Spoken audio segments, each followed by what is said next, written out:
Captain Lee Do-hyun stood on the bridge of the Terra's Edge, watching the stars through the main viewing window.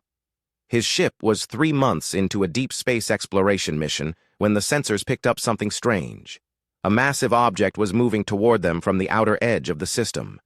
"Captain," called Dr. Park Minji from her science station. "I'm reading something big out there, really big. It's not showing up as any known ship design in our database." Do-hyun walked over to look at her screen. The object was huge, almost the size of a small moon. It had a strange crystal-like structure that seemed to pulse with its own light. The design was unlike anything humans had ever seen before. "Could be a new species," Minji said quietly. "This is exciting. First contact protocols?" Do-hyun nodded. "Send out the standard greeting message on all frequencies. Let them know we come in peace." Commander Kim Jae-won, head of ship security, looked worried. "Captain, maybe we should keep our distance until we know more about them." "The Galactic Council has rules about first contact," Do-hyun replied. "We follow peaceful procedures.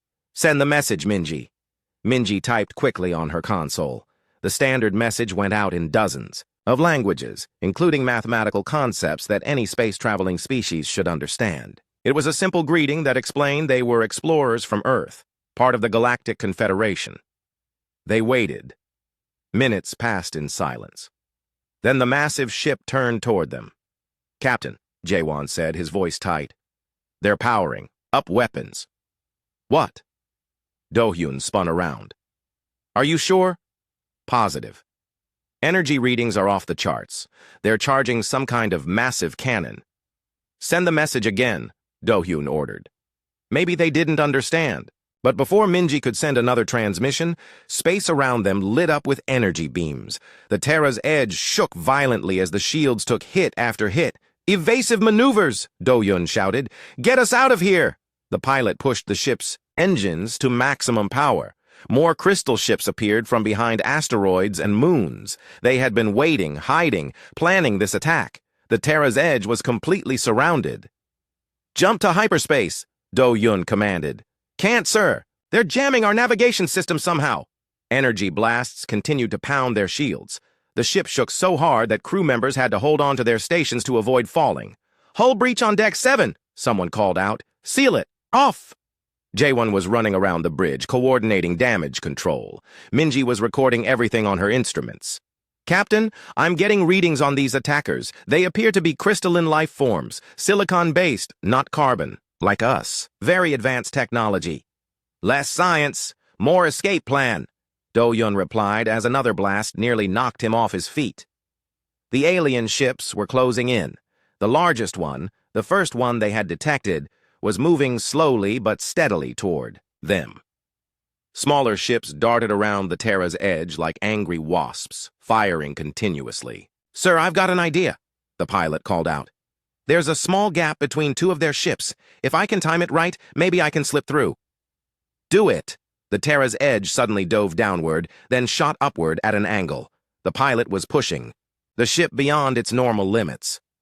They zipped between 2 crystal ships, so close that Do-hyun could see details of the alien hull through the windows. "We're through!" the pilot shouted. "Jump now!"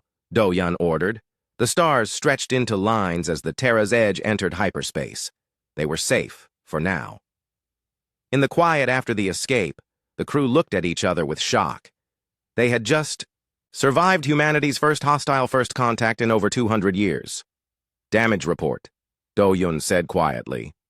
"We lost 12 crew members," Jae-won reported with a heavy voice. "Hull damage on 3 decks.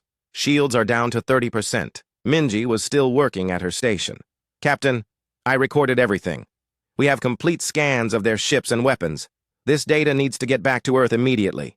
Do-hyun nodded. "Set course for the nearest Confederation base. We need to warn everyone about these... what should we call them?" "The crystal formations look like the mineral Vorthak from Centauri Prime," Minji said. "Maybe we could call them Vorthaks?" "Vorthaks it is. Send a priority message to Earth and the Galactic Council. Tell them we've encountered a hostile new species that attacks without warning. The journey back to Confederation space took 2 weeks. During that time, they sent detailed reports about the Vorthak attack. The response from Earth was immediate. Send all data to the Galactic Council and prepare for a full briefing. Ambassador Choi Hana was waiting for them when they arrived at Council Station, a massive space station that served as the government center for 12,000 worlds. Hana was Earth's chief representative to the Galactic Council, a woman known for her diplomatic skills and patience. Captain Do-hyun, she greeted him as he stepped off his ship. I've read your reports. This is very serious. They attacked without any provocation, Do-hyun told her as they walked through the station corridors. No attempt at communication. No warning. They just started shooting. The corridors of Council Station were filled with beings from dozens of different species. Tall, blue-skinned ethereals floated past without touching the ground. Massive Drakmor. Warriors stomped by in their powered armor. Smaller species scurried around the feet of the larger ones. The Council is meeting in 1 hour, Hana explained. You'll present your evidence to all member species. Be prepared for questions. The council chamber was enormous, with seats arranged in a circle around a central speaking area. Representatives from hundreds of species filled the chamber. At the top sat the most powerful members, the ancient ethereal collective and the militaristic Drakmor hegemony. Do-hyun stood in the center and told his story. He played the recordings from the attack, showed the scan data of Vorthak ships, and described the 12 humans who had died.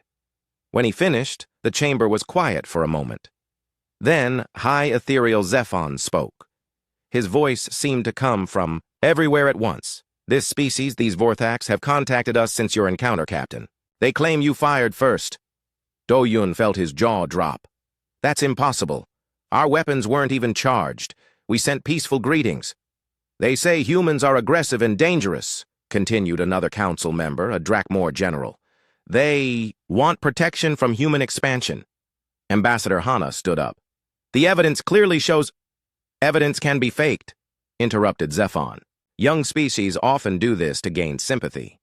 The word young hit like a slap. Humans had only been members of the Confederation for 50 years. Most other species had been members for thousands of years. They were still seen as children among the galactic community. The Vorthaks have offered to join the Confederation, announced the Drakmor general. They bring advanced technology in many worlds. They would be valuable members. What about our colonies in that region? Hana asked. The council has decided. Zephon's voice filled the chamber. Humans will relocate from all 47 colony worlds in the Outer Rim. These worlds will be given to the Vorthaks as a gesture of good faith. The chamber erupted in whispers and conversations. Do-hyun couldn't believe what he was hearing. They were giving away human worlds to the aliens who had attacked them. This is insane, Do-hyun shouted. They attacked us! They killed my crew! Silence, Zephon commanded. The decision is made. Humans have 60 days to evacuate all Outer Rim colonies. Any resistance will be considered rebellion against the Confederation. Hana tried to speak again, but the council session was already ending. Representatives were filing out of the chamber, most of them avoiding eye contact with the humans. As they walked back to their quarters, Hana looked defeated. I've been a diplomat for 30 years, Captain. I've never seen anything like this. They've already decided to sacrifice us to make these Vorthaks happy. Do-hyun felt anger burning in his chest. 47 worlds, millions of people. They want us to just pack up and leave? The Vorthaks promised to share advanced technology with council members, Hana explained quietly. They see this as a business deal. Human lives don't matter to them. That night, Do-hyun sent a coded message back to Earth. The message was simple. They've declared war on us. They just don't know it yet. On 47 human worlds, families were receiving evacuation orders. Children who had been born on distant planets were being told they had to leave the only homes they had ever known. Farmers who had spent decades building new lives were ordered to abandon everything. But the council had made one critical error. They assumed humans would obey like all the other species had done for centuries. They thought humans were just another peaceful race that would submit to authority. They had forgotten that humans came from a world where everything tried to kill them. They had forgotten that humans were the only species in the galaxy that had fought wars for thousands of years before reaching the stars. The galaxy was about to remember why Earth was classified as a death world, and why the species that survived there might be more dangerous than anyone imagined. The message from Council Station reached Earth in the middle of the night. Admiral Song Kyung-ho was pulled from his sleep by an urgent call from the communications center. By the time he reached the command center, the entire Human Defense Council was already gathering. 47 worlds, Admiral Song said quietly as he read the report. They want us to give up 47 worlds to aliens who attacked us first. General Lee Min-hyung, head of the Earth Defense Force, slammed his fist on the table. This is madness. We have over 8 million people living on those worlds. The Galactic Council doesn't care, replied Dr. Yoon Tae-hyung, the Defense Council's chief strategist. They see us as expendable, a young species that should be grateful for any scraps they give us. Song looked around the room at the faces of Earth's military leaders. These were people who had spent their entire careers preparing for threats from space. But they had always assumed those threats would come from outside the Confederation, not from within. What are our options? Song asked. Limited, General Lee answered. Our treaty with the Confederation specifically prohibits member species from fighting each other. If we resist, they'll declare us in rebellion and send the combined fleets of all member species against us. Dr. Yoon was typing rapidly on his computer tablet. I've been running the numbers. The Confederation has over 15,000 warships spread across the galaxy. We have maybe 300, and most of those are exploration vessels with light weapons. So we surrender? Asked another general. Song was quiet for a long moment. He thought about the families on the Outer Rim worlds, the children who would lose their homes, the farmers and miners and teachers who had built new lives among the stars. Dr. Yoon, Song said finally, I want you to prepare a full analysis, not of our military capabilities, but of theirs. Every species in the Confederation, how they fight, how they think, what their weaknesses might be. Sir, that could take weeks. You have 72 hours, Song interrupted. I want to know everything about every species that just declared war on us. As the meeting broke up, Song stayed behind with Dr. Yoon. The scientist was a thin man with thick glasses who looked more like a professor than a military strategist. But Song knew that Yoon's mind was one of the sharpest in human space. Tae-hyung, Song said quietly. Tell me honestly, do we have any chance at all? Yoon was quiet for a moment. Admiral, I need to tell you something that isn't in any official report.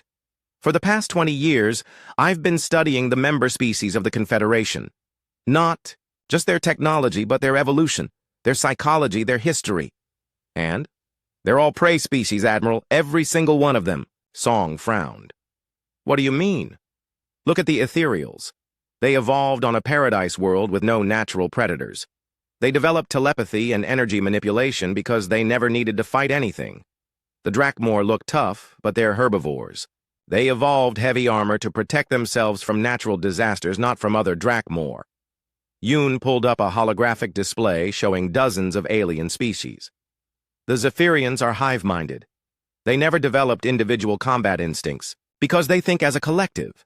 The Aquarians are peaceful ocean dwellers who have never had a war in their entire history. Every species? Song asked. Every single one. Admiral, we might be the only true predator species in the entire galaxy. Song stared at the display. How is that possible? Earth is what we call a death world. Our planet tried to kill us every single day for millions of years. Ice ages, volcanoes, earthquakes, floods, diseases, and thousands of species of animals that hunted us for food. We had to fight to survive. Yoon changed the display to show Earth's history. Every other species evolved on worlds where survival was easy. Abundant food, stable climates, few natural threats. They developed technology to explore and create, not to destroy. But surely they must have had some wars. Small conflicts mostly. Nothing like what humans did. Admiral, we are the only species that developed the concept of total war. We're the only ones who understand that sometimes you have to destroy your enemy completely to survive. Song felt something cold settle in his stomach. What are you saying, Doctor? I'm saying that the Galactic Council just made the biggest mistake in galactic history. They think they're dealing with another peaceful species that will submit to authority. They have no idea what they've awakened. 3 days later, Dr. Yoon presented his findings to the full Defense Council. The room was packed with military leaders, government officials, and scientists. The Ethereal Collective, Yoon began, has not fought a war in over 3,000 years. Their military consists mostly of exploration ships with defensive weapons. They prefer to solve conflicts through telepathic negotiation. He clicked to the next slide. The Drakmor hegemony appears, militaristic, but their idea of warfare is two armies facing each other in open battle. They have strict codes of honor that prevent them from attacking civilians or using certain weapons. The other species are even less prepared for real conflict. Most of them will surrender immediately if faced with serious losses. In their entire recorded history, no species has ever fought a war to extinction. General Lee raised his hand. What about these Vorthax who attacked Captain Do-hyun? Interesting case, Yoon replied. Based on the scan data, they appear to be crystal-based life forms, probably evolved from silicon deposits that gained consciousness. They attack first because they don't understand the concept of peaceful contact. But even they seem to expect quick surrenders after showing superior force. Song stood up. So what you're telling us is that we're surrounded by species who have never learned how to really fight. That's exactly what I'm telling you, Admiral. They've had peace for so long that they've forgotten what war actually means. The room was quiet for a moment. Then General Lee spoke up. What about our capabilities? Can we really fight the entire Confederation? Dr. Yoon smiled for the first time in days. General, let me tell you about the human military doctrine that these aliens have never encountered. He brought up a new display showing human ship designs. While they built exploration vessels, we built warships. While they developed defensive shields, we created offensive weapons. While they trained diplomats, we trained soldiers. But the numbers don't matter if your enemy doesn't know how to use them, Yoon interrupted. Admiral, we've been preparing for this war for our entire existence. We just didn't know it would be against the galaxy itself. Meanwhile, on the outer rim world of New Busan, Lieutenant Nam Soo-young was leading a reconnaissance mission. Her job was to observe the Vorthak forces that were moving into human territory, preparing for the peaceful transition of the colony worlds. Through her binoculars, she watched crystal ships landing near the main city. Vorthak ground forces were setting up what looked like temporary camps. They moved slowly and methodically, like they had all the time in the world. They're not even posting guards, her sergeant whispered beside her. Soo-young nodded. The Vorthaks were acting like they were moving into empty territory, not taking over someone else's home. They clearly expected no resistance at all. How many ships? She asked. Maybe 50 in this sector. Looks like they brought enough forces to occupy the planet, but not enough to fight for it. Soo-young activated her communication device and sent an encrypted message back to Earth. The message was simple. Enemy overconfident. Minimal forces deployed. Recommend immediate action. On Earth, Admiral Song received similar reports from all 47 worlds under threat. The pattern was the same everywhere. The Vorthaks were moving in with occupation forces, not invasion armies. They think we're already beaten, Song told his staff. They're planning a peaceful takeover of our worlds. What are your orders, sir? General Lee asked. Song looked out the window of his office at the lights of the city below. Somewhere out there, families were packing their belongings, preparing to leave their homes because aliens had ordered them to do so. Send a message to all human colonies, Song said quietly. Tell them the evacuation order is canceled. Sir, the Confederation will... The Confederation has already declared war on us, Song interrupted. They just don't realize it yet. It's time to show them what happens when you threaten a predator species. He turned to Dr. Yoon. How long before the Vorthaks realize we're not evacuating? Based on their current deployment pattern, maybe a week before they understand that humans are staying put. Good. That gives us time to prepare. Send orders to all colony defense forces. They are to observe and report, but do not engage unless directly attacked. And if they are attacked? Song's expression hardened. Then they respond with extreme prejudice. Dr. Yoon, activate the Omega protocols. Dr. Yoon's face went pale. Sir, the Omega protocols were designed for total war against an enemy that threatens human survival, Song finished. That's exactly what we're facing. The Omega protocols were humanity's most classified military plans.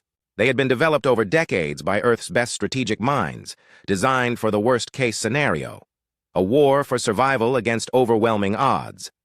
As the orders went out across human space, something began to change. On 47 worlds, human colonists stopped packing their belongings. Captain Yang Hyerim floated in the command center of her ship, the Retribution. The vessel was completely dark, running on minimal power deep in the asteroid field near New Sol Colony. Her crew had been waiting for 3 days, watching Vorthak. Supply ships moved back and forth along predictable routes. "Contact bearing 27 Mark IV, whispered her sensor operator. "Large cargo vessel, same class as the others." Hiram studied the tactical display. The Vorthak ship was massive, probably carrying supplies for the occupation forces on New Sol. It was traveling alone, confident that no one would dare attack a Confederation-sanctioned operation. "Weapons status?" she asked quietly. "All systems. Ready, Captain." Torpedoes loaded and targeted. Hiram had been chosen to command the first stealth destroyer in the human fleet. The Retribution was built using technology that other species had never seen before. Adaptive camouflage that made it nearly invisible, silent running systems that produced no detectable emissions, and weapons designed specifically to punch through alien shields. "Fire," she said simply. 4 torpedoes shot out of the Retribution's launch tubes, moving on silent trajectories toward the Vorthak cargo ship. The aliens never saw them coming.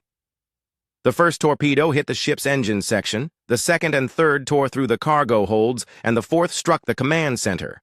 The massive Vorthak vessel broke apart in a series of explosions that lit up the darkness of space. Emergency beacons activated automatically, but by the time any rescue ships could arrive, the Retribution had already disappeared back into the asteroid field. "First blood to humanity," Hiram said with satisfaction. Similar attacks were happening across human space. Captain Park Woojin's destroyer hit a Vorthak patrol near New Incheon. Lieutenant Commander Shin Haeun destroyed a communication relay station in the Kepler system. Human ships struck without warning, then vanished before the enemy could respond. But the real war was happening on the ground.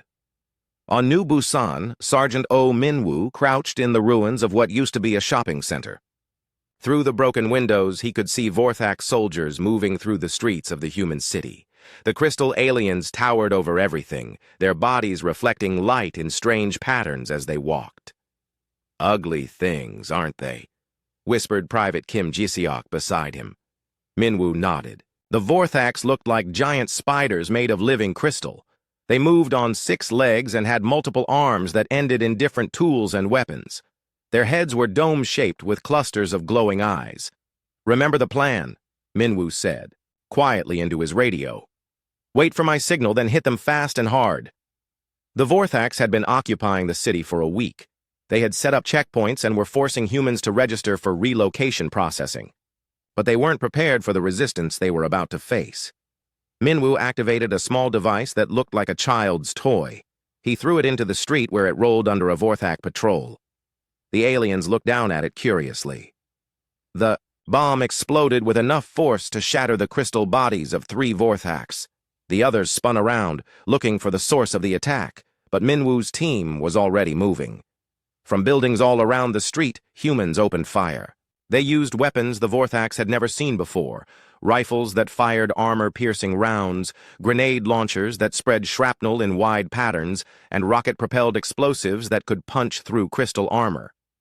The Vorthak patrol tried to fight back, but they were caught in a crossfire from multiple directions. Their return fire hit empty buildings, while human soldiers moved through hidden tunnels beneath the city. In less than 5 minutes, the entire patrol was destroyed.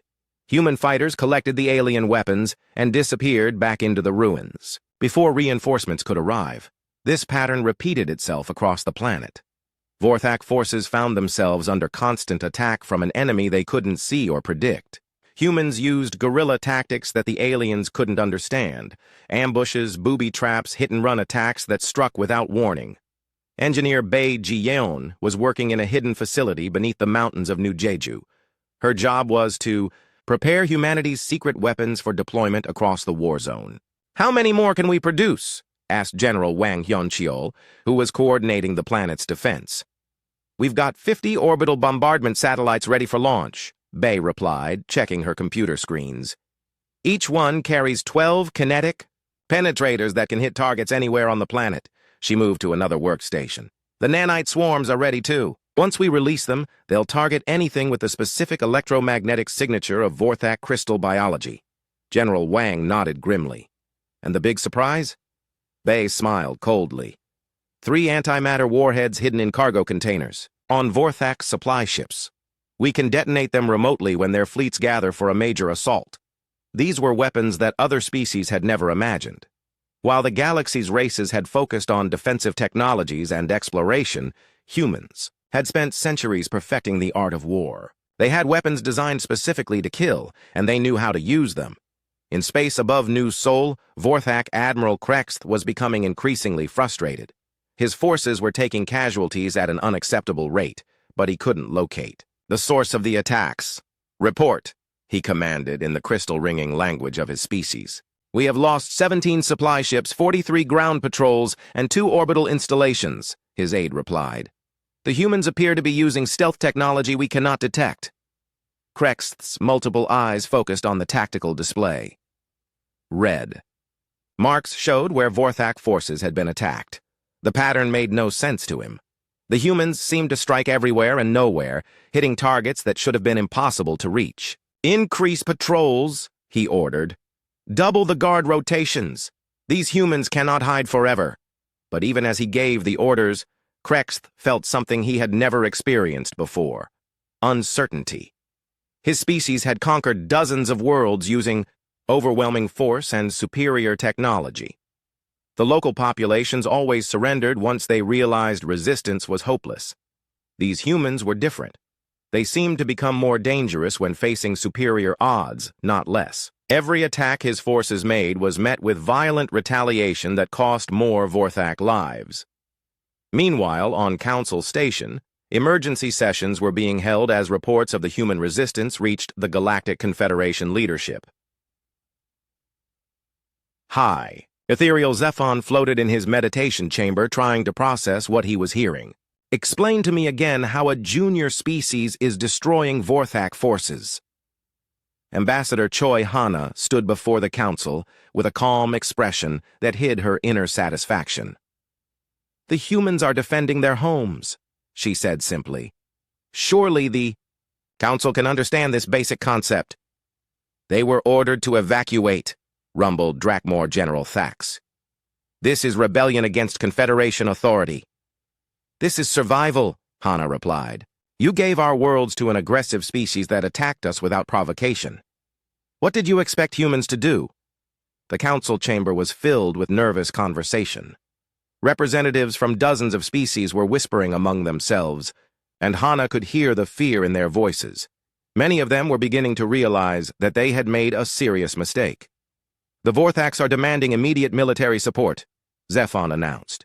"They say human forces are using illegal weapons and tactics." Hana almost laughed. "Illegal according to whom?" "The Confederation rules of war were written by species that haven't fought a real conflict in thousands of years. They don't apply to a war of survival. You cannot expect the Council to support this aggression." "We expect nothing from the Council," Hana interrupted. "You made your choice when you decided to sacrifice human lives for political convenience. Now you get to live with the consequences." She activated a communication device and contacted Admiral Song on Earth. "Admiral, the Council is requesting that humans surrender and accept relocation." Song's voice came through clearly.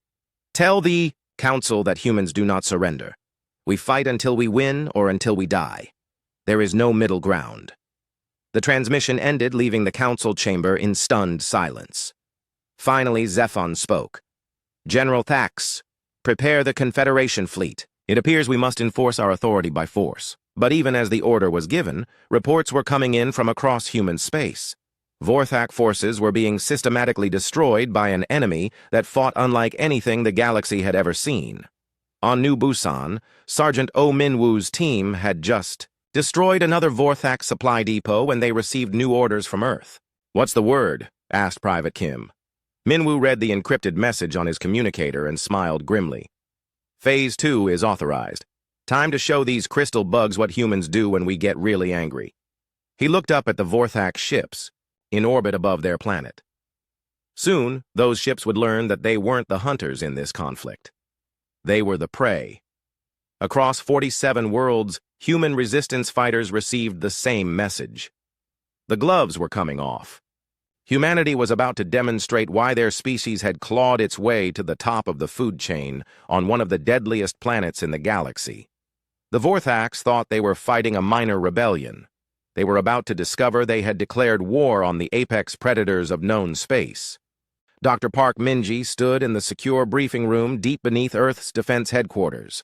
Around the table sat the most powerful humans in the galaxy, Admiral Song, General Lee, Dr. Yoon, and a dozen other military leaders. The holographic display in the center of the room showed the current state of the war. "Ladies and gentlemen," Minji began, "it's time you learned about Project Looking Glass." Admiral Song leaned forward. "I thought you were studying alien biology for peaceful purposes." Minji smiled coldly. "I was. But peaceful doesn't mean unprepared.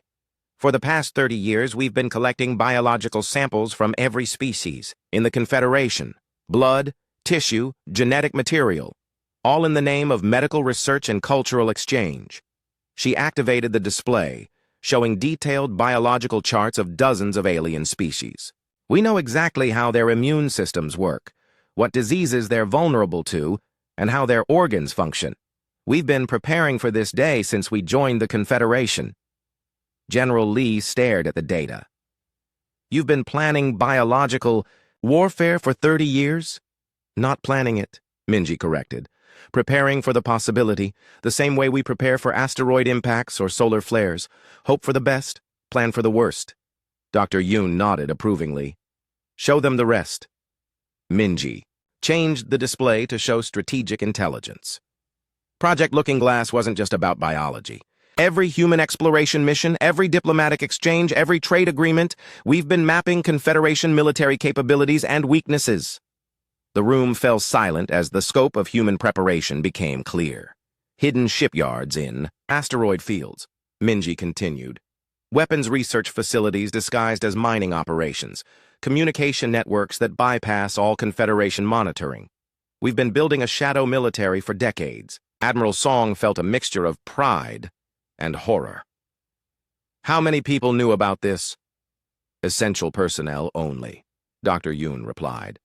"Maybe 500 humans across all the colonies. Everyone else believed we were peaceful explorers and traders." "Which was true," Minji added. "We hoped we'd never need any of this. But humans learned long ago that hoping for peace doesn't mean being unprepared for war." On the holographic display, new markers appeared, showing the true extent of human military capabilities. Hidden bases, secret weapons stockpiles, stealth, ships that had been operating undetected for years. "The Confederation thinks we have 300 ships," Admiral Song said slowly. "How many do we really have?" "Counting the ones we just activated from hidden storage." General Lee consulted his tablet. "About 800 combat vessels plus support ships and orbital platforms." That still outnumbered 15 to 1. Dr. Yoon stood up. "Numbers don't matter when your enemy doesn't know how to fight. Admiral, we're about to demonstrate something that the galaxy hasn't seen in over a millennium. Total war." Meanwhile, in the Vorthak fleet above New Seoul, Admiral Krext was receiving reports that made no sense to him. His ground forces were being systematically destroyed, but he couldn't understand how. "The humans are using some kind of invisible soldiers," his aide reported. "Our patrols are being eliminated by enemies we cannot see or detect." "Impossible," Krext replied. "No species has that technology." "Sir, we've also lost contact with our supply bases in the outer systems. Long-range sensors show debris fields where our ships should be." Krext's crystalline form flickered with frustration. "Send a message to the Confederation. We need reinforcements immediately."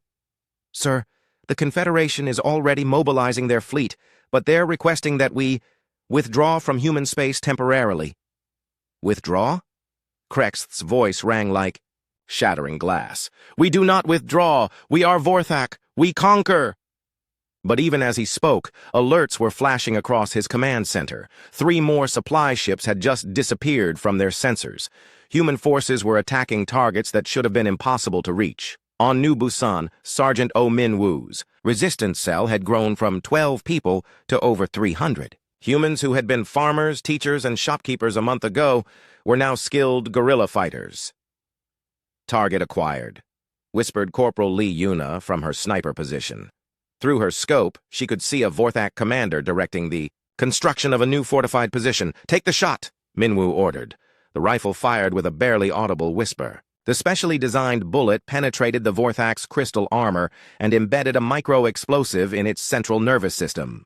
The alien commander collapsed, and its subordinates immediately began fighting among themselves over who should take command. Phase 3 is a go, Minwoo announced to his team.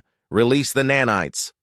Across the city, hidden dispensers began releasing clouds of microscopic machines. The nanites were programmed to seek out the specific electromagnetic signature of Vorthak, biology. Once they found a target, they would begin dismantling the crystal structure of the alien's body at the molecular level. The effect was devastating. Vorthak's soldiers began collapsing as their bodies literally fell apart. The aliens had no defense against weapons they had never imagined. In space above the planet, engineer Bae Ji-yeon activated her master program from the hidden facility. Orbital bombardment satellites came online around 47 human worlds, simultaneously. Each satellite targeted the largest concentration of Vorthak forces on the planet below. Kinetic penetrators, simple tungsten rods accelerated to incredible speeds, began raining down from orbit.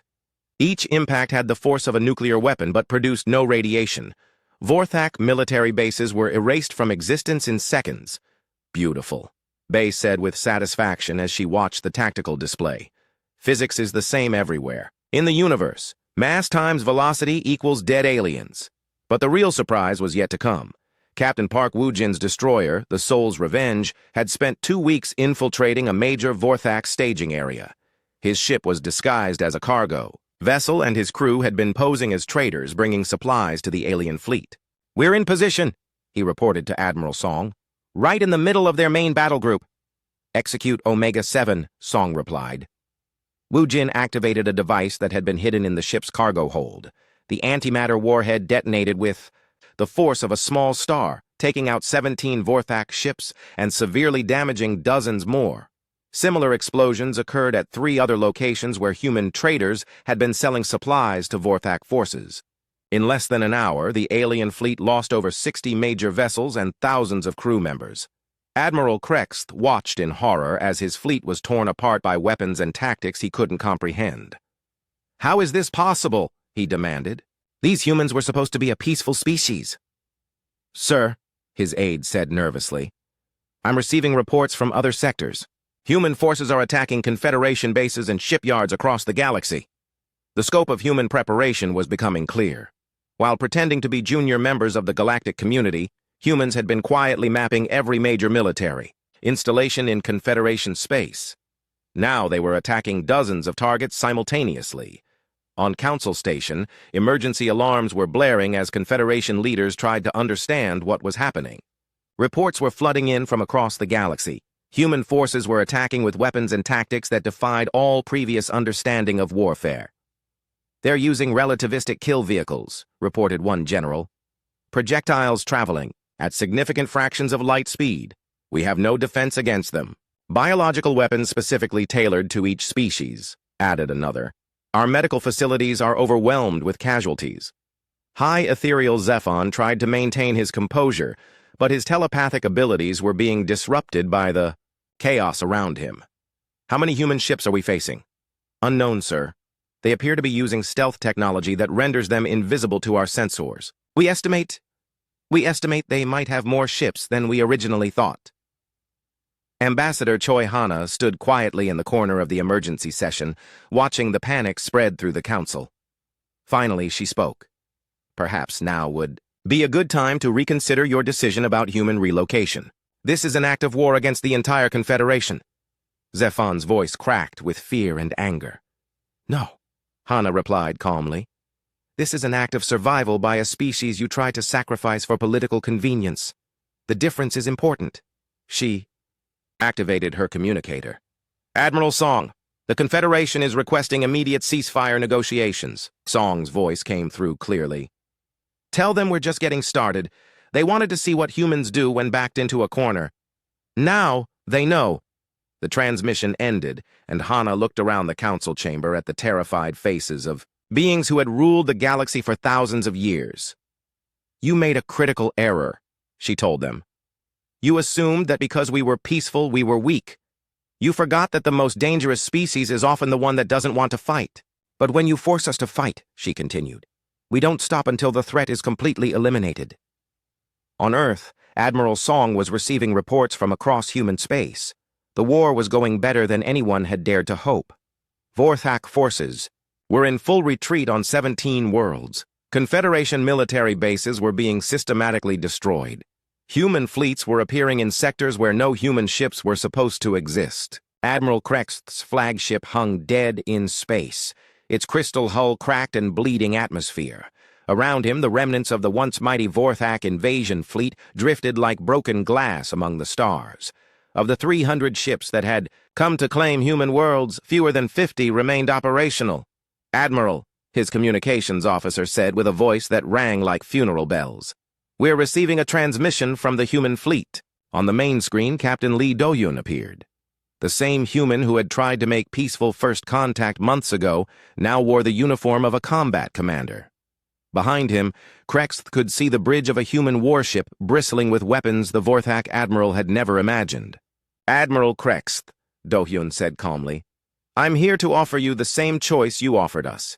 Surrender your remaining ships and evacuate all Vorthak forces from human space, or be destroyed. Krexth's multiple eyes focused on the human face. You cannot defeat the entire Confederation. They will send more fleets. Look around you, Do-yun replied. Your invasion force is broken. Your supply lines are cut. Your homeworlds are under threat from our deep strike forces. What makes you think the Confederation will do any better? Through his ship's sensors, Krexth could detect the human fleet surrounding his position. Dozens of ships that appeared and disappeared from sensors, like ghosts. Weapons platforms that moved too fast to track. This was technology and tactics beyond anything in Vorthak experience. What are your terms? Krexth asked finally. Complete withdrawal from all human territory. Reparations for the lives lost in your attacks. And recognition that humans are not a species to be trifled with. Krexth's crystal form flickered with defeat. I accept. The transmission ended, and across human space, similar scenes were playing out. Vorthak forces were surrendering, evacuating, or being destroyed by human military units that seemed to appear from nowhere. On Council Station, the emergency session had been running for 3 straight days. Representatives from hundreds of species filled the chamber, but the atmosphere was very different from the confident authority that had characterized previous meetings. High ethereal Zephon floated at his position, but his usually serene demeanor was cracked with fear and exhaustion. Report on Confederation fleet status. Drakmor General Thax stood heavily, his armor showing signs of hasty repairs. We have lost 60% of our military capabilities. Human forces have struck targets we didn't even know were vulnerable. Our primary shipyards, command centers, and supply depots have been compromised or destroyed. How is this possible? Demanded a representative from the Aquarian Collective. The humans are a single species with limited territory. That was our mistake, replied another voice from the back of the chamber. We assumed their territory was limited. The chamber turned to see Dr. Yoon Tae-hyung entering, flanked by human security forces. The slight scientist looked remarkably calm for someone walking into a room full of species that had recently declared war on his people. Dr. Yoon, Zephon said carefully, you are here to negotiate surrender terms? I'm here to explain reality, Yoon replied as he took a position in the center of the chamber. For 50 years, you've seen humans as junior members of your club. What you didn't realize is that we've been studying you. He activated a holographic display that filled the chamber. Every species represented in this room, your biology, your psychology, your military capabilities, your weaknesses. We've been mapping your civilizations down to the smallest detail. The display showed intricate charts of alien technologies, battle plans for every major Confederation world, and detailed biological profiles of dozens of species. While you were congratulating yourselves on maintaining peace, Yoon continued, we were preparing for war. Because humans learned long ago that peace is only possible when you're strong enough to defend it. This is impossible, stammered an ethereal representative. No single species could gather this much intelligence. You're right, Yoon agreed. No single species could. But humans aren't just one species anymore. We're a species that learned to work together, to Plan for the long term and to never underestimate potential threats. Ambassador Choi Hana entered the chamber, but she wasn't alone. Behind her walked Admiral Song Kyung-ho, flanked by a dozen human officers in combat armor. Admiral Song, Zephon said nervously. Surely we can negotiate a peaceful resolution to this conflict. Song looked around the chamber at the alien faces staring at him with mixtures of fear and hatred. You had your chance for peaceful resolution. You chose to sacrifice human lives for political convenience. The Confederation offers full reparations, General Thax said quickly. Return of all human territory, compensation for damages, formal apology for the misunderstanding. Misunderstanding? Song's voice cut through the chamber like a blade. You declared war on us. You ordered millions of humans to abandon their homes. You allied with a species that attacked us without provocation. That wasn't a misunderstanding. Dr. Yoon stepped forward. Let me explain what's going to happen now. The Galactic Confederation will continue to exist, but under new management. Human fleets will be stationed throughout Confederation space to maintain order.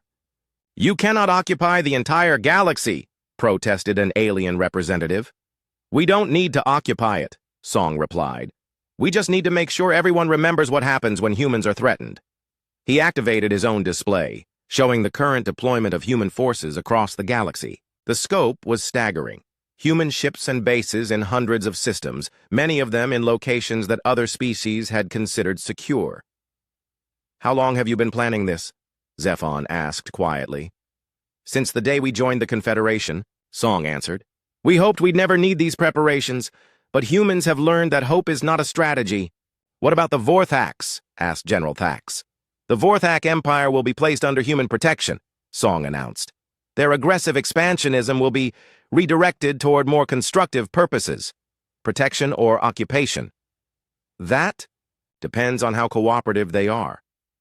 The chamber fell silent as the implications sank in. The galaxy's balance of power had shifted completely in a matter of weeks. The species that had been dismissed as young and inexperienced had revealed themselves to be the most dangerous military force in known space. What are your terms? Zephon asked finally. Ambassador Hana stepped forward. The Confederation will be restructured. Humans will have permanent seats on all major councils. No military actions will be taken without human approval. All species will contribute to a joint defense force under human command. And if we refuse? Song's expression didn't change. Then you'll join the Vorthax in learning what total war actually means. 6 months later, Lieutenant Nam So-young, now promoted to Admiral, stood on the bridge of her flagship in orbit around New Busan. The planet below showed signs of rapid reconstruction, but also of the changes that had swept across human space. Report, she ordered. All sectors secure, her aide replied. The Drakmor fleet is maintaining standard patrol routes. Ethereal diplomatic vessels are requesting permission to enter the system. Granted, but maintain full weapons lock until they clear. The security zone. Through the bridge windows, So-young could see other ships in the defense fleet.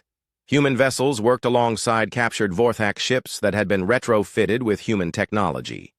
Former enemies were now reluctant allies under the new Galactic. Order, Admiral, her communications officer called out. Priority message from Earth. Admiral Song appeared on the main screen, looking older but more satisfied than he had during the war. So-young, I have new orders for you. Yes, sir. The Kepler system has reported unusual energy readings from the outer rim. Could be another unknown species. I want you to take a squadron and investigate. So-young nodded. Rules of engagement, sir? Standard first contact protocols. But So-young, if they're hostile, remind them what happened to the last species that declared war on humans. The transmission ended, and So-young began issuing orders to her fleet. As her ships prepared to jump to hyperspace, she reflected on how much had changed. A year ago, humans had been junior members of a galactic community that saw them as weak and expendable. Now that same community existed under human protection, whether they wanted it or not. She thought about Captain Do-hyun's first encounter with the Vorthax, and how a simple attack on an exploration vessel had triggered a complete transformation of galactic politics. The aliens had thought they were bullying a weak species into submission. Instead, they had awakened something that the peaceful galaxy was never prepared to face. Helm! Take us to hyperspace, So-young ordered, As her fleet vanished into the void, automated beacons throughout the galaxy continued broadcasting the same message in hundreds of languages. This system is under the protection of the Human Defense Force. Any aggressive action against Confederation members will be met with immediate and overwhelming response. Humanity does not seek war, but we are very, very good at it. On distant worlds, alien children learned new lessons about the species that had changed everything. They learned that humans came from a death world where survival required constant vigilance. They learned that the most dangerous predator is often the one that doesn't want to fight.